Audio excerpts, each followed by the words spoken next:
ታላላቆቹን የአውሮፓ ክለቦች የተመለከተ ወቅታዊና ዕለታዊ ጥንቅሮችን ከምታደምጡበት የዩቲዩብ ቻናላችን የመረጃ ሰዓታችን ለዚህም ሰዓት ለእናንተ ውድ አድማጮቻችን አሰናድተን ይዘንላቸው የመጣነውን ስፖርታዊ ጥንቅሮች በቅደም ተከተል እያደረስናችሁ ቆይታ የምናደርግ ይሆናል።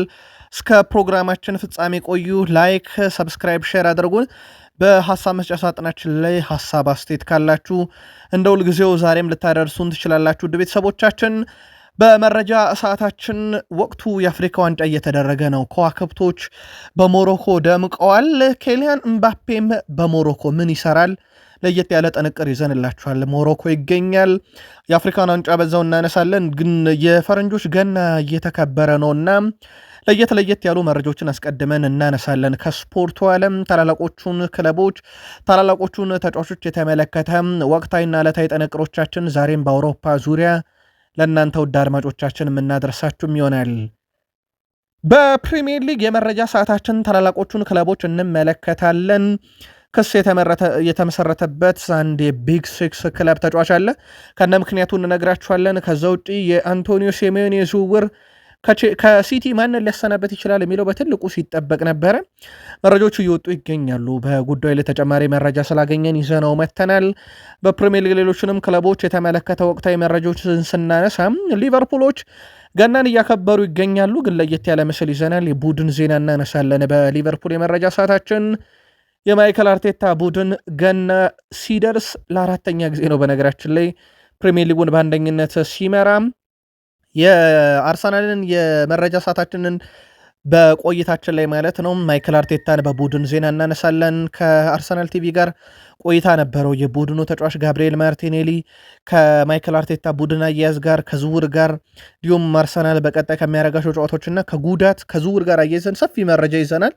የአርሰናል ደጋፊዎች እንደ ሁልጊዜው እስከ ፕሮግራማችን ፍጻሜ ቆዩ። በዩናይትድ የመረጃ ሰዓታችን ፋብሪዚዮ ሮማኖ በወቅታዊ የማንቸስተር ዩናይትድ ዝውውር ጉዳይ ላይ ይዞት የወጣው መረጃ አለ፣ እናነሷለን። ይህንን የዝውውር መረጃ የማንቸስተር ዩናይትድን መረጃ ስናነሳ ከዛ ውጭ በማንቸስተር ዩናይትድ የሚፈለገው ተጫዋችን የተመለከተ ወቅታዊ ቁጥሮችን ይዘናል። ማንቸስተር ዩናይትድ እና ሊጠናቀቅ ከጫፍ የደረሰውን ዲሴምበር ወርን የተመለከተ ዩናይትድን ሊገዙ የነበሩት ሰው አሁን ለዩናይትድ $500 ሚሊዮን ይዘው መጥተዋል። ለምን ይዘውት መጡ? ዩናይትድን ሊገዙ የነበሩት ሰው የትኛው ናቸው? ይህን ሁላ ገንዘብ ለዩናይትድ ሲሰጡ ዩናይትድስ እሺታ ይቀበለው ይሆን ወይ? ትልቅ ጉዳይ ነው። ተጨማሪ መረጃዎችን ይዘናል። በዩናይትድ በኩል ላይክ፣ ሰብስክራይብ፣ ሼር አድርጉን። ሀሳብ አስተያየታችሁን እንደ ሁልጊዜው ላኩልን። ከእኛ ጋር ስለምትቆዩ እኛ አመስጋኞች ነን። መረጃዎቻችን ተጀምረዋል። መልካም ቆይታ ተመኘን። ኬሊያን እምባፔ በሞሮኮ ምን ይሰራል? ዚዳን ልጁን ሊያይ ነው የመጣው። ያው ልጁ ለአልጄሪያ ስለሚጫወት ኬሊያን እምባፔ ፈረንሳይ ተጫዋች ነው። በእርግጥ በዘራረግ አፍሪካን ናቸው አብዛኞቹ ፈረንሳያን ኮከቦች። ፈረንሳይ ሪያል ማድሪድ ኮከብ ኬሊያን እምባፔ የሞሮኮ ሁለተኛ የምድብ ጨዋታን ይታደማል። ሞሮኮ ከማሊ ጋር በነገ ሁለት ጨዋታዋን ታደርጋለች። በአፍሪካ ዋንጫ የምድብ ሁለተኛ ጨዋታ ነው። ታዲያ በጨዋታው ላይ ኬሊያን እምባፔ ይገኛል። ኬሊያን እምባፔ የሞሮኮ ብሔራዊ ቡድን አምበል አሽራፍ ሀኪሚ እጅግ በጣም የቅርብ ጓደኛ እንደሆነ ይታወቃል። ሞሮኮ ከማሊ ጋር በምታደርገው የምድብ ሁለተኛ ጨዋታ ነገ ምሽት 5 ሰዓት ነው በኢትዮጵያን ሰዓት አቆጣጠር ጨዋታው የሚካሄደው። ስለዚህ በጨዋታው ላይ በስቴዲየም ቁጭ ብሎ ከምንመለከታቸው ውስጥ ኬሊያን እምባፔ ይጠቀሳል። ያው እንዳልኳችሁ የዚነዲን ዚዳን መገኘት በልጁ ምክንያት ሲሆን የኬሊያን እምባፔ መገኘት ደግሞ በአሽራፍ ሀኪሚ ጓደኝነት ምክንያትም ነው። የአፍሪካ መረጃዎቻችንን እንቀጥል። ውድ ቤተሰቦቻችን በአፍሪካ ዋንጫ አንድ መረጃ በቃል ስፖርት ዩቲዩብ ቻናላችን አድርሰናችሁ ነበረ። ሁለት አይን ካላቸው እኔ በአንድ አይን የተሻለ ማድረግ እችላለሁ እያለ ይገኛል። በ2023 የውድድር ዘመን በቅድመ ውድድር ዝግጅት ላይ ጆርጂ ኢሚኑን በአይኑ ኢንፌክሽን የግራ አይኑን እይታ ለማጣት ተገዶ ነበረ። በቀዶ ጥገና ሕክምና ተደርጎለት የተሳካ የነበረ ቢሆንም እይታውን ግን ዳግም ማግኘት አልተቻለም ነበረ። የሕክምና ባለሙያዎች ዳግም የሚወደው እግር ኳስን መጫወት እንደማይችል በወቅቱ ነግረውት ነበረ። ቺን መረጃም በቃል ስፖርት ዩቲዩብ ቻናላችን መረጃ ደርሰናችሁ ነበር። አሁን ተጫዋቹ ስለ ጉዳዩ ያለው ነገር አለ። የህይወቴ ከባዱና ፈታኙ ጊዜ ነበረ ወቅቱ። ይህንን ከባድ ጊዜ ያሳለፍኩት የሚለው ተጫዋቹ የመጀመሪያ አፍሪካ ዋንጫውን ለቡርኪና ፋሶ ተሰልፎ ተጫውቶ ነበርና ተጫዋቹ ቡድኑን ከሽንፈት የታደገች ግብ በጭማሪ ደቂቃ 95ኛው ደቂቃ ላይ ካስቆጠረ በኋላ ሀገሬ እንድታሸንፍ የተሻለኝን ማድረጌ ለእኔ ትልቅ ደስታን ፈጥሯል ብሏል። አሁን ላይ ይህ ከባድ ጊዜ አልፎ 22ኛ ዕድሜው ላይ የሚገኘው ጆርጂ ሚኑንግ ከዓለም ክለቦች ዋንጫ እስከ አፍሪካ ዋንጫ ተሰልፎ እየተጫወተ ይገኛል። ይህ እኔን ከህልም አያስቆመኝም የሚለው ጆርጂ ሁለት አይን ካላቸው ተጫዋቾች እኔ በአንድ አይን የተሻለ ማድረግ የምችላለሁ ብሏል። ጆርጂን በዚህ ሁሉ ከባድ ጊዜን አብሮት የነበሩን አመሰግናለሁ ያለ ሲሆን ለክለቡ ሲያትል ሳውንደርስ ምስጋናውን ገልጿል። ይህ ተጫዋች በተቃራኒው ከሊዮኔል አንድሬስ ሜሲ ጋር የተፋለመ በአፍሪካ ዋንጫ ደግሞ ለሀገሩ 95ኛ ደቂቃ ግብ አስቆጥሮ ለማሸነፍ ማንሰራራ የነበረ በጣም ድንቅ ጊዜን እያሳለፈ ይገኛል። በአንድ አይን ቢወሰንም በአፍሪካ ዋንጫ በተለይም ከሚጠበቁ ብሔራዊ ቡድኖች ውስጥ ሞሮኮ ትጠቀሳለች። የዘንድሮ የአፍሪካ ዋንጫ ከምንጊዜውም በላይ ለማሸነፍ ከባዱ ነው እያሉ ይገኛሉ። ዋሊድ ራክራኪ የሞሮኮ ብሔራዊ ቡድን አሰልጣኝ ዋሊድ ራክራኪ የዘንድሮ የአፍሪካ ዋንጫ ከየትኛውም ጊዜ በላይ ጠንካራ እንደሚሆን ጠቁመዋል። የዘንድሮ የአፍሪካ ዋንጫ ከምንጊዜም በላይ ለማሸነፍ ከባዱ ይሆናል ያሉት ዋሊድ ራክራኪ እኛ ያለን የተሻለ ጥቅም ደጋፊውና በሀገራችን መሆኑ ነው ብለዋል። ሁሉም ቡድኖች በጥሩ ዝግጁነት ቀርበዋል ያሉት እሳቸው ለሁሉም የሚስማማ ነው፣ እያንዳንዱ ቡድንም ዋንጫ የማሸነፍ ፍላጎት አለው ብለዋል። አክለውም ደጋፊዎች የበለጠ ጥረት ማድረግ አለባቸው ሲሉ የጠየቁት አሰልጣኙ ስቴዲየም ውስጥ ሊሰማን ይገባል ይህ ደጋፊ ጩኸት ብለዋል። የአፍሪካ ዋንጫ ሲጀመር በጋዜጣዊ መግለጫ ላይ ካነሷቸው ነጥቦች ውስጥ አንደኛው እሳቸው ወደ ቤተሰቦቻችን እኛ ያለን ብቸኛ ምርጫ የአፍሪካ ዋንጫ ማሸነፍ ነው ማለታቸው ይታወቃል። ያው በሀገራቸው እንደመዘጋጀቱ መጠን ብለው ይህንን ሀሳብ አጋርተው ነበር። አሁን ደግሞ የምድብ አንደኛ ጨዋታ ከተጠናቀቀ በኋላ ይሄኛውስ ከበድ ያለ ነው ሲሉ ተደምጠዋል። የግብፅ ብሔራዊ ቡድን አሰልጣኝ እኛ ማንንም አንፈራም ብለዋል። የፈረኖቹ ዋና አሰልጣኝ ሆሳም ሐሰን ቡድናቸው የትኛውንም ብሔራዊ ቡድን ለመግጠም ዝግጁ መሆኑን ገልጸዋል። በውድድሩ የትኛውንም ቡድን ለመፋለም ዝግጁ ነን ሲሉ በጥሩ ቁመና ላይ መሆናቸውን የገለጹት አሰልጣኙ ማንንም አንፈራም ብለዋል። በፍጻሜ የትኛውንም ቡድን ቢገጥመው እንደሚመርጡ የተጠየቁት አሰልጣኙ ወደ የትኛውም ጨዋታ ነው እኛ ዝግጁ ነው ብለዋል። ሁሉም ብሔራዊ ቡድን እናከብራለን። ደቡብ አፍሪካ ከጠንካራ ብሔራዊ ቡድኖች አንዱ ነው፣ ነገር ግን እኛ የምንጫወተው 3 ነጥብ ለመውሰድ ነው ያሉት ሆሳም ሐሰን የትኛውም ብሔራዊ ቡድን በአፍሪካ ዋንጫ ቢገጥመን ተፋልሞ ለማሸነፍ 100% በቡድን እርግጠኛ ነኝ ዝግጁ ነን ብለዋል። ግብፅ ከደቡብ አፍሪካ የምድቡ ሁለተኛ ጨዋታ በጣም ተጠባቂው ጨዋታ አርብ ምሽት 12 ሰዓት ጀምሮ ጨዋታው ይደረጋል። ሌላ በጣም ብዙ ተመልካች በአፍሪካ ዋንጫ ያየዋል ተብሎ የሚጠበቀው ተጫዋች ነው። እሳቸው ግን አይደለም ደቡብ አፍሪካን ማንም ይግጠመን ብለዋል። ሁሉም ብሔራዊ ቡድን ክብር አለን፣ ግን ሁሉንም ለማሸነፍ ቡድን ዝግጁ ነው ብለዋል። የሞሮኮ አፍሪካ ዋንጫ የምድብ የመጀመሪያ ጨዋታዎች እንደተጠናቀቁ ይታወቃል። የምድብ ሁለተኛ ጨዋታዎች ይካሄዳሉ ከአንድ ቀን ረፍት በኋላ። የመክፈቻ ጨዋታ ብዙ ተመልካች ተመልክቶታል። 60,180 ደጋፊዎች በስቴዲየም የታደሙት ሲሆን ቀጥሎ ግብፅ ከዚምባብዌ 28,199 ደጋፊ የታደሙበት ጨዋታን መጥቀስ እንችላለን። ካሜሮን ከጋቦን ይሄ በጣም በርከት ያለ ደጋፊ አይቶታል። ወደ 35,200 ደጋፊ። ሴኔጋል ከቦትስዋና 18,591 ደጋፊ። አልጄሪያ ከሱዳን 16,115 ደጋፊ። ዲሞክራቲክ ኮንጎ ከቤኒን 13,073 ደጋፊ ተመልካቾች ታደገሙ። በርካታ ተመልካች የሚያዩቸው ናቸው። የምድብ የመጀመሪያ ጨዋታ በድምሮ አጠቃላይ ወደ 233,634 ተመልካቾች በስቴዲየም ተገኝተውም የታደሙት የአፍሪካ ዋንጫ ሆኗል። የምድብ ሁሉም የመጀመሪያ ዙር ጨዋታዎች ተደርገው እስኪጠናቀቁ ማለት ነው። የምድብ ሁለተኛ ዙር ጨዋታዎች ደግሞ ከአርብ ጀምሮ እንደዚሁ መካሄዳቸውን የሚቀጥሉ ይሆናል። እኛም በመረጃ ሰዓታችን ለእናንተ ውድ አድማጮቻችን ሁነቶቹን ከየስቴዲየሞቹ እየተከታተልን እንደምናደርሳችሁ ይታወቃል። የፈረንጆች ገና እየተከበረ ነውና እኛም አንዳንድ ለየት ያሉ መረጃዎችን እናደርሳችሁ። የ58 ዓመቱ ካዙይሽ ሚዩሪ ይባላል። በ58 ዓመቱ ለፉሽኪማ ዩናይትድ ትላንትና ፊርማውን አኑሯል። ወደ ቤተሰቦቻችን ከ1986 ጀምሮ እግር ኳስን እየተጫወተ ሲሆን ይህ 41ኛ የውድድር ዓመቱ ነው በፕሮፌሽናል እግር ኳስ ሕይወቱ። በ15 ዓመቱ ጃፓንን ለቆ ነበረ ወደ ብራዚል ያቀናው። ከዛ 1986 ላይ የመጀመሪያ እግር ኳስ ኮንትራቱን በሳንቶስ ፈርሞ ጀመረ። የፔሌ ክለብ እንደሆነ እንዳትረሱ። በወቅቱ የ1986ቱ ሳንቶስ ከዛ ኔይማር ጁኒየርንም አፍርቷል። 1993 ላይ በጃፓን ጄ ሊግ ላይ መሳተፍ ጀመረ። 1994 ላይ የመጀመሪያውን የጃፓን ኤ ሊግን ለቆ ጄንዋን ተቀላቀለ ጣሊያን። 2005 ላይም የእግር ኳስ ህይወቱን አሳድጎ በዮካማ መጫወት ጀመረ። ከዛ በኋላ ውድ ቤተሰቦቻችን 55 ጎሎችን በ89 ጨዋታ ለጃፓኑ ክለብ በወቅቷል ለጃፓን ብሔራዊ ቡድንም በተጫወተባቸው አሳልፎ ነበረ። አሁን ታዲያ ተጫዋቹ ከ2026 ጀምሮ በ59 ዓመቱ ደግሞ ይጫወታል። ለፉሽካም ዩናይትድ ፈርሟል። 41ኛ ሲዝኑን ያሳልፋል። የእግር ኳስ ህይወትን ሊተዋት አልቻለም፣ እግር ኳስም ልትተው ያልቻለች እያሉት ይገኛሉ። ከ1986 እስከ 2025 አሁንም 2026ም እንደሚጫወት አረጋግጠናል። ሌላ መረጃ እናደርሳችሁ። በእግር ኳስ ውስጥ በርካታ ምርጥ ግቦችን አይተናል። ከማይረሱ ግቦች ውስጥ ምናልባት የእናንተን ልትነግሩን ትችላላችሁ። አሁን የገናን ወቅት ምክንያት በማድረግ ግን እስከ ገና ድረስ እስከ 2025 የታዩ ምርጥ ግቦች በሚል ኤክስፐርት ፎርሙላ ይዞት በወጣው መረጃ መሰረት ዋይኒ ማርክ ሩኒ ማንቸስተር ሲቲ ላይ 2011 ያስቆጠራት አክሮባቲክን ግብ መርጧታል በአንደኝነት።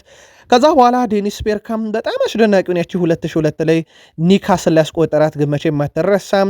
ቴሪ ዳንኤል ኦነሪ ማንቸስተር ዩናይትድ ላይ 2000 ዓመተ ምህረት ቪንሰንት ኮምፓኒ ከረጅም ርቀት ካስታወሳችሁ 2019 ሌስተር ሲቲ ያስቆጠራት፣ ዴቪድ ቤካም በ1996 ዓመተ ምህረት ለዩናይትድ ሲጫወት፣ ሳላ በ2021 ለሊቨርፑል ሲጫወት ሲቲ ላይ ያስቆጠራት ግብ፣ ኤምሪቻን በጣም አስደናቂ አክሮባቲክ ግብ ናት። እችም ካስታወሳችሁ ዋትፎርድ ላይ 2017 ያስቆጠራት አሌሃንድሮ ጋርናቾች እንኳን የቅርብ ጊዜ ግብ ናት። 2023 በኤቨርተን ላይ በአክሮባቲክ መንገድ ለዩናይትድ ያስቆጠራት።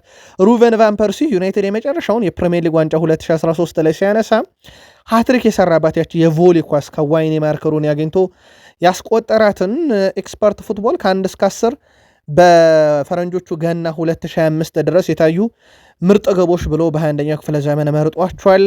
የእናንተ ምርጥ ግን ከነኚህ ግቦች ወይም ከነኚህ ውጭ ካለ በአንደኝነት ልታስቀምጡት የምትችሉ ልታጋሩን ትችላላችሁ። በአውሮፓ ዙሪያና በዓለም ዙሪያ በርካታ ሊግ ውድድሮች እንደሚካሄዱ ይታወቃል። ያው በዓለም ላይ ብዙ ተመልካች ያለው ሊግ የተወዳጁ የእንግሊዝ ፕሪሚየር ሊግ ነው። ያ ትልቅ መረጃ አይሆንም። ፕሪሚየር ሊጉ በ2025 በዓለም ዙሪያ በርካታ ተመልካች ያለው ነው የሚለው ዜና አይሆንም። ላሊጋውም 2ኛ ነው፣ ቡንደስሊጋ 3ኛ፣ ሴሪኤ 4ኛ፣ ፍራንስ ሊጋ 5ኛ ይልና ከዛ በኋላ ግን ያለው የአሜሪካ ሜጀር ሊግ ሶከር ሆኗል። የአሜሪካ ሜጀር ሊግ ሶከርም ከአውሮፓ 5ቱ ታላላቅ ሊጎች በመቀጠል በዓለም ዙሪያ በርካታ ተመልካች ያየው ሆኗል። በጣም አስደናቂ የሚባል ቁጥር ነው ይሄ። በ7ኛ የተቀመጠውም የቤላሩስ ሊግ ሆኗል።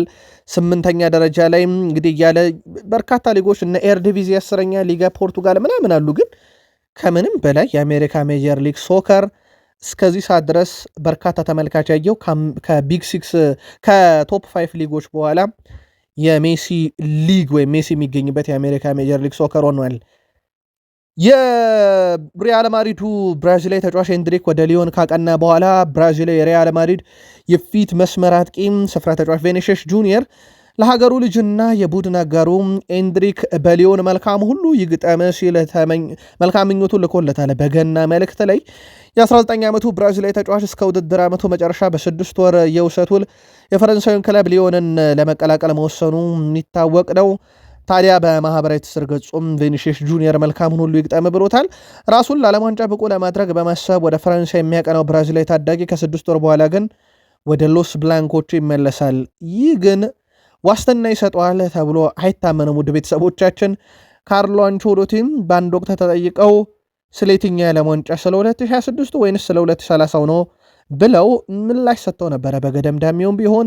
እናም የዚህ ተጫዋች ነገር በብራዚል ብሔራዊ ቡድን መካተት ግን አሁንም በዋስትና ደረጃም ሊቀመጥ የሚችል ባይሆንም ግን ወደዛ ማቅናቱ ይታወቃል። ፕሪሚየር ሊግ ደረሱን ውድ ቤተሰቦቻችን። ከእንግሊዝ ፕሪሚየር ሊግ ታላላቅ ክለቦች ወዳገኘናቸው የዕለቱ ጥንቅሮቻችን እንሻገር። ላይክ፣ ሰብስክራይብ እና ሼር እያደረጋችሁን በፕሪሚየር ሊግ የመረጃ ሰዓታችን መልካም ቆይታ ተመኘን። የቶትንሃም አምበል ክርስቲያን ሮሜሮ ከሊቨርፑል ጋር በነበረ ጨዋታ ላይ ባሳየው ያልተገባ ባህሪ ምክንያት የእግር ኳስ ማህበሩ ክስ መስርቶበታል። በእርግጥ እሱም ከቀይ ካርድ አላመለጠም በጨዋታው መጠናቀቂያ ደቂቃ ላይ። ይህንም ተከትሎ እስከ ጃንዋሪ ፈረንጆች አዲስ ዓመት 2026 ድረስ ምላሽ እንዲሰጥ በኤፍኤው ክስ ቀርቦበታል። ተጫዋቹ በዲሴምበር 20 ከሊቨርፑል ጋር በነበረ ጨዋታ ላይ ነው እንግዲህ በገባው ሰጣ ገባ ምክንያት በቀይ ካርድ ለመውጣት ተገዶም የነበረው። በኋላም ላይ እንግዲህ ኤፍኤው ክስ አቅርቦበታል። ለማንኛውም ይግባኙ በምን አይነት መንገድ ይታያል የሚለውን በቀጣይ የምንከታተለው ይሆናል። ከሲቲ አንድ ተጫዋች ሊለቅ የሚችልበት እድል እንዳለ ስንጠቁማችሁ ነበረ። በተለይም የሴሜኒዮ ዝውውር ወደ ሲቲ ከመጣ በኋላ አንድ የተወሰኑ ተጫዋቾችን ጨምሮ ሊለቁ የሚችሉ አንዳንድ ተጫዋቾች ሊኖሩ ይችላሉ ብያችሁ ነበረ።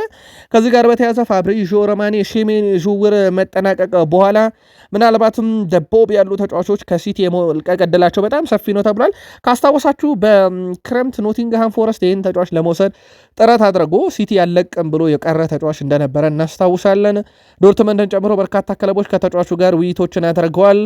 ቦብ በጥር ሲቲ ሊለቅ የሚችልበት ሁኔታም ሰፊ ነው እያለ ይገኛል ፋብሪዚዮ ሮማኖ።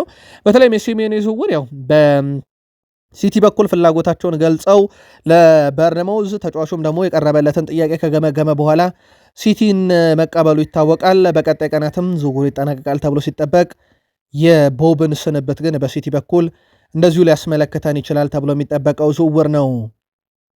ሊቨርፑሎች በልምምድ ላይ ይገኛሉ። በእርግጥ በርካታ የፕሪሚየር ሊግ ክለቦች ገናንም እያከበሩ ልምምድም እያደረጉ ይገኛሉ። ግን ዛሬ በማህበራዊ ሚዲያ ላይ በገና ዙሪያ ከዞሩ ምስሎች ወይም ከተለጠፉ ምስሎች የትኛውን ወደዳችሁት? የትኛውን ቤተሰብ ምስል ወደዳችሁት? አጋሩን። ሊቨርፑሎች ገናን በልምምድ ማዕከል እያከበርን ነው ብለዋል። በዚህ የቡድን ዜና እንቀጥል። በሊቨርፑል ቤት የሊቨርፑል የግራ መስመር ተመላላሽ ኮስታስ ሲሚካስ የጨዋታ ጊዜ ለማግኘት ወደ ሮማ ያቀና ቢሆንም በጣሊያኑ ክለብ ያለው ቆይታ አሳሳቢ እየሆነ መጥቷል ተብሏል። በውሰት ዝውውር ብዙም እድል ያላገኘው ሲሚካስ ወደ ሊቨርፑል ሊመለስ እንደሚችል ተነግሯል። ሲሚካስ ዘንድሮ ለሮማ ከ10 በላይ ጨዋታዎችን ያደረገ ቢሆንም ቋሚውን የጀመረው 5 ጨዋታዎችን ብቻ ነው። እነዚህ ጨዋታዎች መካከልም ሙሉ 90 ደቂቃ የተጫወተባቸው ጨዋታዎች የሉም። ኮስታስ ለሮማ ባደረጋቸው ጨዋታ አንድ ግብ የሆነ ኳስን አመሻሽቶ ሲያቀብል 2 ቢጫ ካርዶችንም በስሙ ተመዝግበዋል። ሮማ ሲሚካስን ለ1 ዓመት በውሰት ያስፈረመ ቢሆንም አሁን ላይ ውሰት ጊዜውን አሳጥሮ ወደ ሊቨርፑል ለመመለስ እያሰበ መሆኑን እየተገለጸ የሚገኘው ሲሚካስ ወደ ሊቨርፑል ይመለስ ወይስ በሮማ ይቀጥል በሚለው ጉዳይ ላይ እንግዲህ አሁንም ንግግሮች ይደረጋሉ ተብሎ ነው የሚጠበቀው። ኮስታስ ሲሚካስ ግን ወደ ሊቨርፑልም ቢመለስ የተለየ ደቂቃ ያገኛል ተብሎ አይታሰብም። ሌሎች የውሰት ዝውውሮችን ሊመለከት ይችላል ተብሎ ይታሰባል። ለአብነት ያክል የሲቲው ክላውዲዮ ኤቼቬሪ በባየርን ሌቨርኩሰን ደቂቃ ሲያጣ በቀጥታ ወደ ሲቲ አልተመለሰም። ወደ ዢሮና ሌላ የውሰቱን ነው የተፈቀደለት። ምናልባት እንደዚህ አይነት ነገሮች ሊጠብቁት ይችላሉ። ሃርቪ ኤሊዮትም ዳስቶን ቪላ ሊቨርፑልን ከለቀቀ በኋላ እንደዚህ አይነት ነገሮች እንደገጠሙት ነግሬያችሁ ነበረ። ሊቨርፑል በውሰት የለቀቃቸው ተጫዋቾች እምብዛም ደቂቃ እያገኙ አይደለም። ምናልባት የቲሚካስም ጉዳይ በእንደዚህ አይነት መልኩ ሊጠናቀቅ ይችላል ተብሏል። አርሰናል የፈረንጆች ገናን በ4 ዓመቱ ለሶስተኛ ጊዜ አንደኛ ሆኖ ነው እያከበሩ የሚገኙት። 2022-23 ላይ አንደኛ ነበሩ። 2023-24 ላይ እስከ ገና አንደኛ ነበሩ። 2024-25 ብቻ በሊቨርፑል ተበልጠው ነበረ። አሁን መልሰው 2025-26 ላይ ገናን አንደኛ ሆነዋል። በሁለቱም ዓመት ግን ዋንጫ አልወሰዱም ነበር። ሲቲ ነጥቋቸው ነበረ በሁለቱም ዓመት።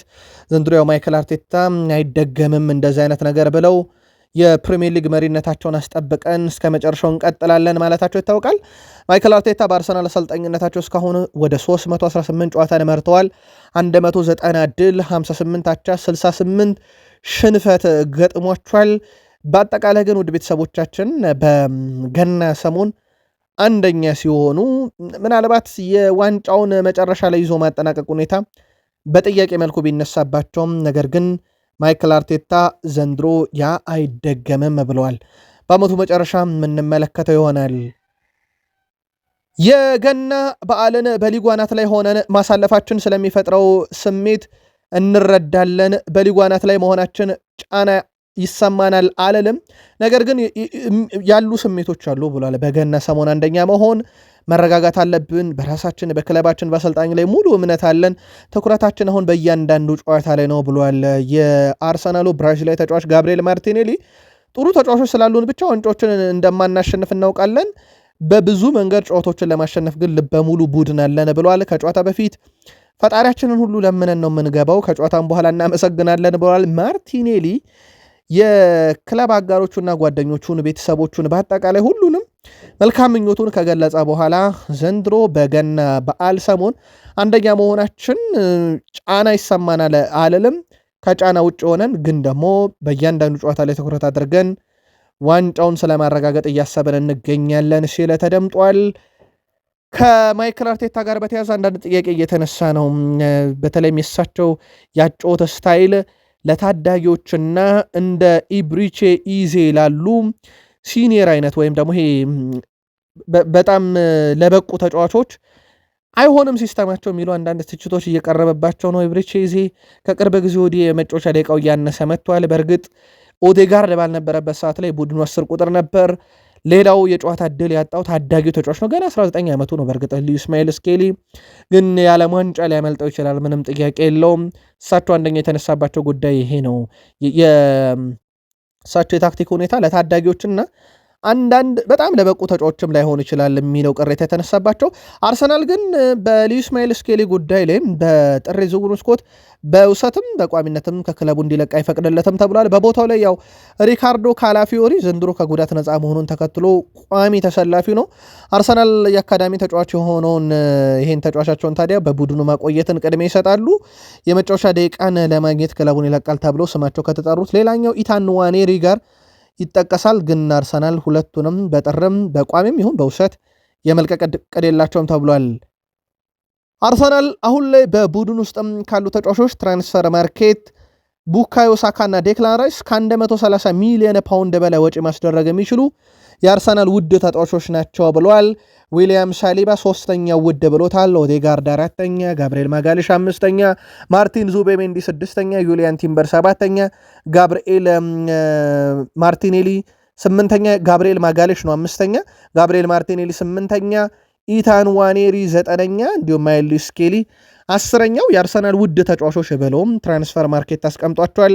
የተጫዋቾቹ እድገት ደረጃ በጣም አስገራሚ ነው። ቡካዮ ሳካ በዚሁ ያደገ፣ በእርግጥ ራይስ እንኳን ከ100 ሚሊዮን ፓውንድ በላይ አጠቃላይ ክፍያ ወጥቶበት ከዌስትሃም የወጣ ነው። ዊሊያም ሳሊባ ካስታወሳችሁ የውሰቱ የተንከራተተ፣ ኦዴጋርድ በራሱ ከሪያል ማድሪድ ጀምሮ በውሰቱ ሊያሳለፈ፣ ግን አርሰናል ከመጡ በኋላ በማይክል አርቴታ የበቁ ለአርሰናልም በጣም ድንቅ ጊዜ ያላቸው ትራንስፈር ማርኬትም በወቅታዊ ብቃት አርሰናል ቤት ውዶቹ ብሏቸዋል። ለካራቦ ካፕ ግማሽ ፍጻሜ ማለፉን ተከትሎ አርሰናል በርከት ያሉ ጨዋታዎችን በሳምንቱ አጋማሽ የማድረግ ግዴታ ይጠበቅበታል።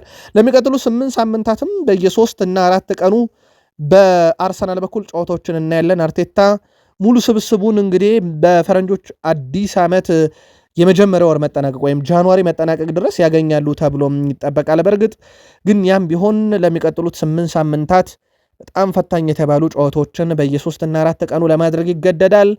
ጥሩ ነገር ለአርሰናል ምናልባት ኤምሬትስ ላይ እጅ የማይሰጠው ቡድን ነው። 12 ጨዋታን አድርጎ 11 ድል አለው። 31 ጎሎችን አስቆጥሮ 4 ብቻ ነው የተቆጠረበት።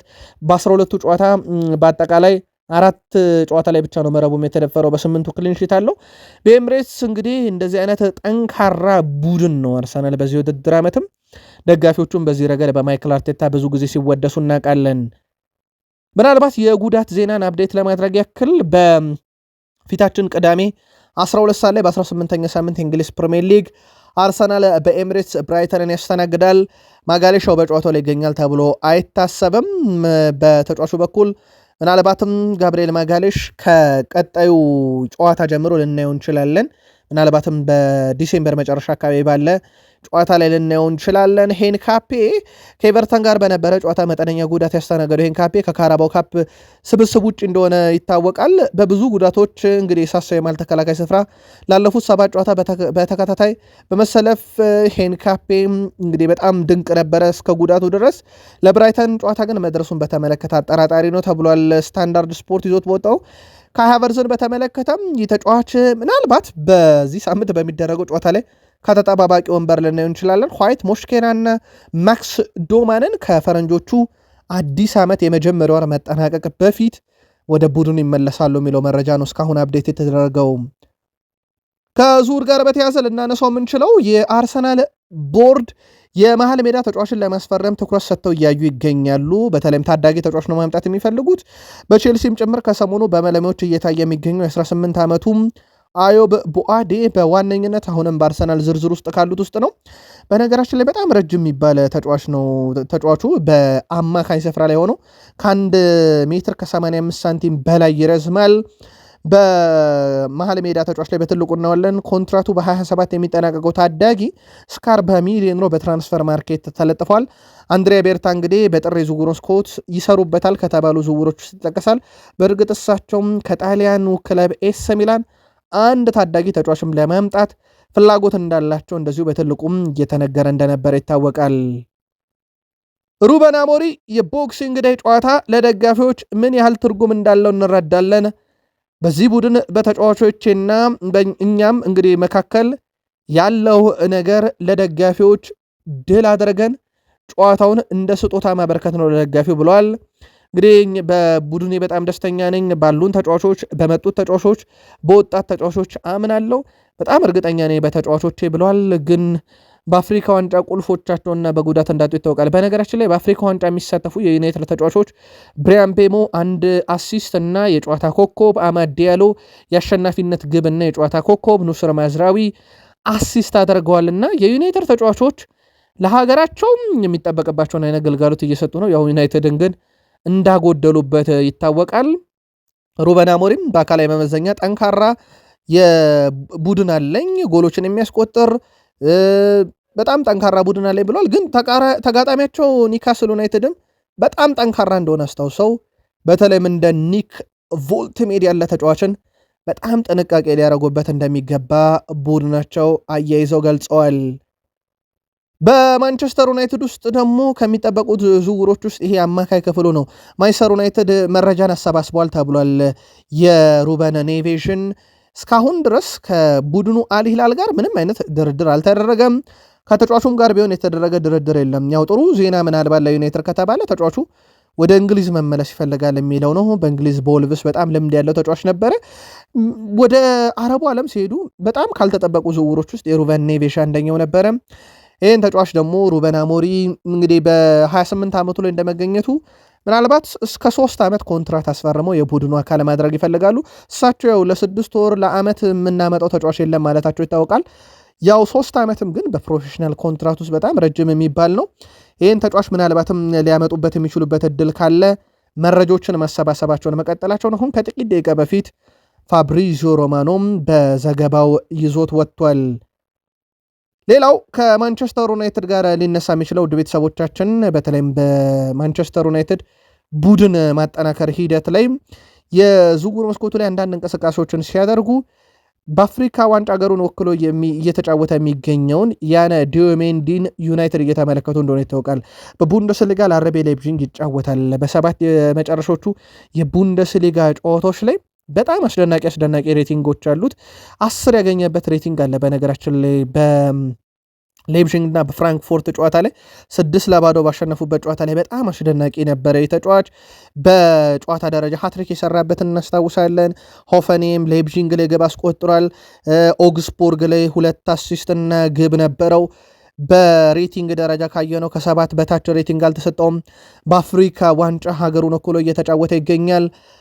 አይቮሪዋን ድል ባደረጉበት የሞዛምቢክ ጨዋታ ላይ በርካታ ድሪብል 5 በርካታ የአንድ ለአንድ ግንኙነት ያሸነፈ 9 የማቀበል ስኬቱ 96%፣ ረጅም ኳሶቹ 100%፣ ሶስተኛ የሜዳ ክፍል ላይ 3 ኳስ እንዲሁም በተቃራኒ ሳጥኑ 3 ኳስ ነክቷል። 4 ኳሶችን መልሶ ነጥቋል። በጣም አስደናቂ ተጫዋች። ምናልባት ቅሬታ ሊነሳ የሚችልበት ዩናይትድ በአፍሪካ ዋንጫ 3 ተጫዋቾችን አጥቷል። ዳግም በሚመጣ ሌላ የአፍሪካ ዋንጫም እንዲህ አይነት ኮከብ የማጣት ስጋትን ካልተመለከቱ በስተቀር ዩናይትዶች በጣም አስደናቂውን ተጫዋች ነው እየተመለከቱት የሚገኙት። ከዚህ ቀደም ማንቸስተር ዩናይትድን ለመግዛት ጥያቄ ካቀረቡት ውስጥ በእርግጥ የተሳካላቸው ሰር ጂም ራትክሊፍ፣ ያልተሳካላቸው ሼክ ጃሲም ቢን አህመድ አልታኒ ይገኛሉ። ከዛ ውጭ ደግሞ ብዙም ስማቸው ያልተጠቀሰ በጊዜ ከፉክክር ውስጥ የወጡ የፊንላንዱ ባለሀብት ቶማስ ዜሌንስኪ ይጠቀሳሉ። ታዲያ ዩናይትድን ለመግዛት ጥያቄ በወቅቱ አቅርበው ግን ጨረታው ከበድ ሲላቸው የወጡት ቶማስ ዜሌንስኪ አሁን ለማንቸስተር ዩናይትድ በ5 ዓመት ውስጥ የሚከፈል የ500 ሚሊዮን ዶላር የአጋርነት ስምምነት ይዘው መጥተዋል ተብሏል። ማንቸስተር ዩናይትድ ይህን የአጋርነት ስምምነት ይቀበለዋል አይቀበለውም በሚለው ጉዳይ ላይ በቀጣይ ቀናት መረጃዎችን እናሰባስብበታለን። ግን የዩናይትድ ደጋፊዎች አሁን ክለቡን በገዙት ራትክሊፍም ፈጣን የሜዳ ላይ ለውጥ አለመምጣት ምክንያት ግሌዘሮች ለዓመታት ቡድኑን ከነበረበት እንዲያሽቆለቆለ በማድረግ ምክንያት ዩናይትዶች ደስተኛ አይደሉም። እኚህም ባለ ሀብት ዩናይትድን ቢገዙ የት ያደርሱታል ከሚለው ይልቅ እንደ ሼክ ጃሲም ቢን ሐመድ አልታን ያሉ ባለ ሀብት ግን ቡድኑን ቢገዙት ኖሮ ብለው ዩናይትድያን እንደሚቆጩ ይታወቃል። ለማንኛውም ቶማስ ዜሌንስኪ በቀጣይ ከክለቡ ጋር የ500 ሚሊዮን ዶላር ስምምነት ለማቅረብ ለመፈራረም ጥያቄ አቅርበዋል። የዩናይትድን ምላሽ እንከታተለዋለን። ዲሴምበር ወር ላይ እንገኛለን። የመጨረሻዎቹም ቀናቶች ዛሬ ደግሞ ፈረንጆቹ ገናን እያከበሩ ይገኛል። ይህ የዲሴምበር የመጨረሻዎቹ ወራት በማንቸስተር ዩናይትድ ለአባት መሸኛ ለልጅ ደግሞ የቀበላ ወቅት ናቸው። እንደሚታወቀው ለማንቸስተር ዩናይትድ ዳረን ፍሌቸር የመጨረሻ የፕሪሚየር ሊግ ጨዋታውን ያደረገው በዲሴምበር ወር በ26ኛው ቀን 2014 ነበረ። ከዛ በኋላ ለዩናይትድ አልተጫወተም። ልጁ በዩናይትድ አካዳሚ አልፎ ለዩናይትድ የመጀመሪያው ጨዋታውን ያደረገው ደግሞ ጃክ ፍሌቸር ይባላል። እንዲሁ በዲሴምበር 21ኛው ቀን ላይ የፈረንጆቹ አዲስ ዓመት ሊጠናቀቅ የመጨረሻው ወር ላይ ሆኗል ማለት ነው። አባትም ልጅም ለዩናይትድ በታሪክ የተጫወቱት በዳረን ፍሌቸር እና በጃክ ፍሌቸር በኩል እንደነበረ ይታወቃል። ከዩናይትድ ጋር በተያያዘ እንደዚህ አይነት መረጃን ካነሳን 20 ዓመት ወደ ኋላ እንመለስ።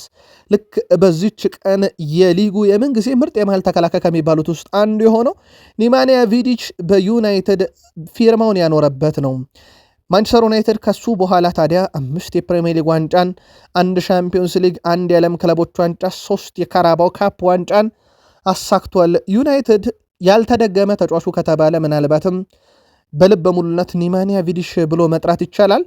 ይህ ተጫዋች ሜዳ ላይ ሁሉንም ነገር ይሰጣል። ምናልባት በሜዳ ላይ ሁሉንም ነገር ይሰጣል ሲባል መሬት ለመሬት ስትንከባለል የነበረች ኳስ በአጥቂ ልትመታ ስትል ጭንቅላቱን ሰጥቶ ያዳነበት ብዙ አጋጣሚዎች አሉ። በየጨዋታው ከሚደሙ ተጫዋቾችም ከዩናይትድ ውስጥ ሊጠቀስ ይችላል። በአየር ላይ ፍልሚያም በመሬት ላይም ምንም አይነት አደጋ ሊያስከትሉ በሚችሉ አጋጣሚዎች ላይ ጭንቅላቱን ሳይቀር እየሰጠ ኳሶችን ሲያደን እናስታውሳለን። በርካታ አጋጣሚዎች ይነሳሉ። በዩናይትድ ምናልባትም ያልተደገመ ከሚባሉት ውስጥ ይጠቀሳል። የዚህ ስፖርት ቻናል ቤተሰቦቻችንም በዩናይትድ ያልተደገመ የምትሉት ተጫዋች ማን ነው? በሐሳብ መስጫ ሳጥናችን ላይ ጻፉልን። ለአሁኑ ያሰናዳላችሁን ስፖርታዊ ጥንቅር ግን እዚህ ጋር እናብቃ። መልካም ቀን